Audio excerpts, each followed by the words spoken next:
Hello student. आज मैं पहले लेक्चर में क्वांटाइजेशन ऑफ चार्ज की बात करने जा रहा हूँ। यह 12th क्लास फिज़िक्स का पहला टॉपिक रहेगा सीबीएसई सिलेबस का। Let start the video. Students, what is quantization of charge? आज हम इसकी बात करेंगे। क्वांटाइजेशन ऑफ चार्ज क्या होता है? मैंने आपके सामने एक फार्मूला यहाँ पे लिखा है, Q equal to n e. ये Q क्या होता है? तो स्टूडेंट्स, Q जो होगा ये बॉडी का चार्ज होगा जो हमें मालूम करना है। n यहाँ पर क्या होगा स्टूडेंट्स? तो n है इंटीजर्स। अभी आपको मालूम होगा कि इंटीजर्स क्या होते हैं, जिसमें पॉजिटिव और नेगेटिव दोनों वैल्यूज़ आती हैं। ई क्या है यहाँ पे? इसको बोलते हैं बेसिक यूनिट ऑफ चार्ज भी कहते हैं और स्टूडेंट्स को एलिमेंट्री चार्ज भी कहा जाता है। तो इसको एलिमेंट्री चार्ज भी हम कहते हैं। इसकी जो वैल्यू रहती है हमारे पास वो रहती है 1.602 इंटू 10⁻⁻19 कूलम। तो हम इस फार्मूले का यूज़ करके हम किसी भी बॉडी का चार्ज मालूम कर सकते हैं अगर हमें सिर्फ n मालूम हो। और ये n हमें बताएगा क्या? नंबर ऑफ़ इलेक्ट्रॉन और प्रोटॉन बताएगा बॉडी के अंदर। ठीक, लेट अस सपोज अगर किसी बॉडी के 10 इलेक्ट्रॉन हैं तो हमें ये मालूम करना है कि उस बॉडी के ऊपर चार्ज कितना आएगा। तो हम सिंपली क्या करेंगे, यहाँ पे n की जगह 10 पुट करेंगे और e की जगह 1.602 इंटू 10⁻⁻19 कूलम पुट करेंगे। दोनों को सॉल्व करने के बाद हमें बॉडी का चार्ज इजीली ऑब्टेन कर लेंगे। तो ये जो बेसिक फार्मूला है क्वांटाइजेशन ऑफ चार्ज का, ये आपने याद रखना है। नेक्स्ट इसमें जो आ रहा है काज, कभी कभी एग्जाम में आ जाते हैं, what is the cause of quantization of charge? तो देखिए काज क्या है। काज है सिर्फ integral number of electron students जो होते हैं वही ट्रांसफ़र करते हैं एक बॉडी से दूसरी बॉडी में, कभी भी fractional number of electron transfer नहीं करता है। तो आपने रिमेंबर रखना है कि सिर्फ इंटीग्रल नंबर ऑफ इलेक्ट्रॉन जो होते हैं एक बॉडी से दूसरी बॉडी में ट्रैवल करते हैं।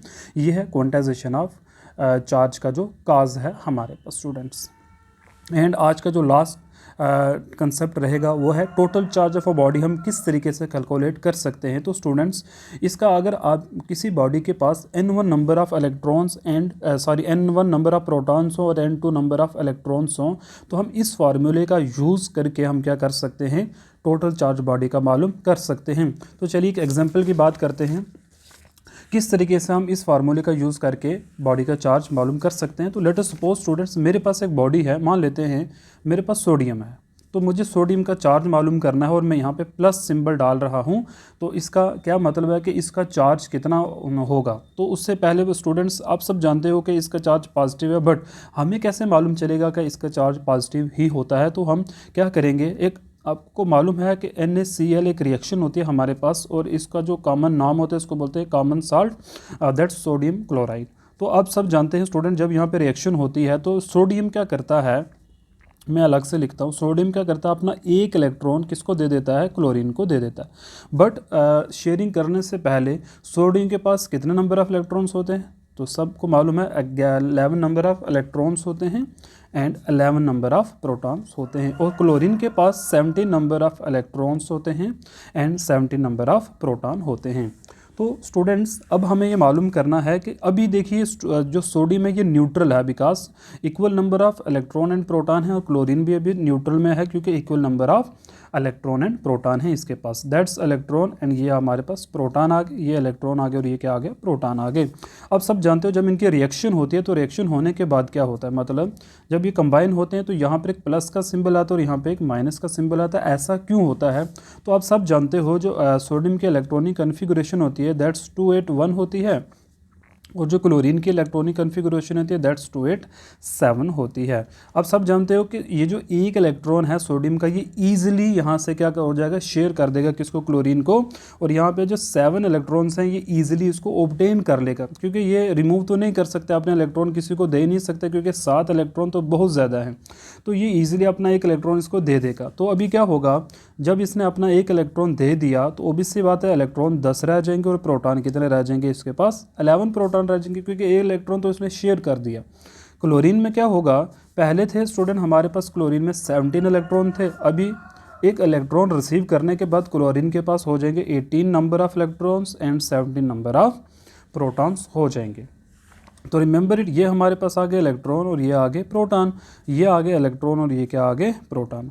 अब हमें ये मालूम करना है कि सोडियम पे पॉजिटिव चार्ज आएगा या नेगेटिव चार्ज आएगा। तो स्टूडेंट, इसके लिए हमारे पास जो फार्मूला है वो ये वाला हम यूज़ करने वाले हैं। इसमें क्या होगा, n1 नंबर ऑफ प्रोटॉन और n2 नंबर ऑफ इलेक्ट्रॉन्स होंगे। तो चलिए हम मालूम करते हैं क्यों सोडियम के केस में स्टूडेंट्स क्या होगा। देखिए यहाँ पे अगर हम प्रोटॉन की बात करें तो वो 11 हैं और इलेक्ट्रॉन की बात करें तो वो 10 हैं, मल्टीप्लाई बाई ई, तो सॉल्व करने से हमें क्या मिलता है 1 ई मिलेगा, मतलब पॉजिटिव आएगा। इसीलिए हम स्टूडेंट्स क्या करते हैं, जब भी रिएक्शन लिखते हैं हम, तो याद रखना सोडियम के ऊपर हमेशा प्लस सिंबल आता है। क्यों आता है?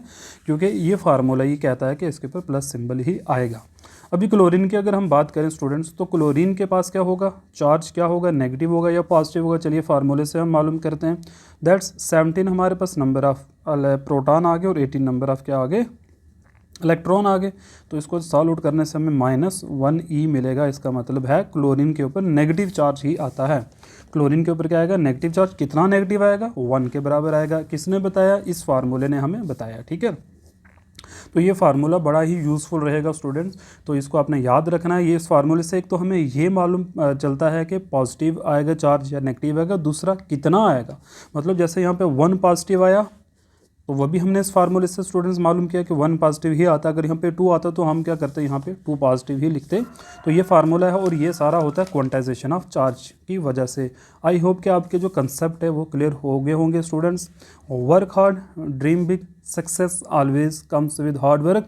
और स्टूडेंट मेरा बेसिक एम है आपके जितने भी फिजिक्स के कंसेप्ट हैं वो सारे के सारे क्लियर करना। आई होप कि आपको सब समझ में आया होगा। अच्छे से पढ़िए, खुश रहिए और मुझे सपोर्ट करते रहिए। Thank you very much.